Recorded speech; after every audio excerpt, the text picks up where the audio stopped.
ito ay rated SPG, striktong patnubay at gabay ng magulang ang kailangan. Ang ginawa ni Olga na pinagharap niya si Tanggol at Ramon ay isang napakalaking kapalpakan. Ito ang dahilan kaya mabibisto ang sekreto nila ni David dahil pilit na hahanapin ni Ramon si Tanggol.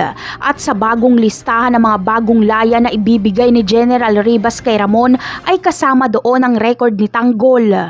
At isa pa ay ngayong nahuli na nila Ramon ang mag-asawang Marsing at Nita ay sila mismo ang magbibigay linaw sa pagkatao ni Tanggol na matalik itong kaibigan ni Mokang. Sasabihin nilang gagawin ni Tanggol ang lahat para kay Mokang, kaya matutuon ang atensyon ng lahat sa paghahanap kay Tanggol. Magtutulungan sila Marsing at Ramon na mahanap si Tanggol.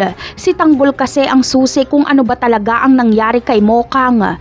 Ngunit ano naman kaya ang gagawing parusa ni Ramon kay Olga at David? Malamang ay siya mismo ang tatapos kay Olga, pero si David ay hindi tatapusin ni Ramon. Hihintayin muna ni Ramon na mahanap si Tanggol at gusto niyang si Tanggol ang magdesisyon kung ano ang gagawin kay David.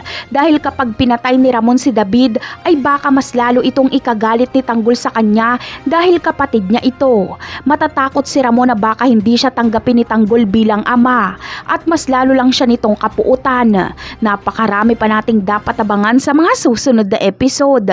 Paalam!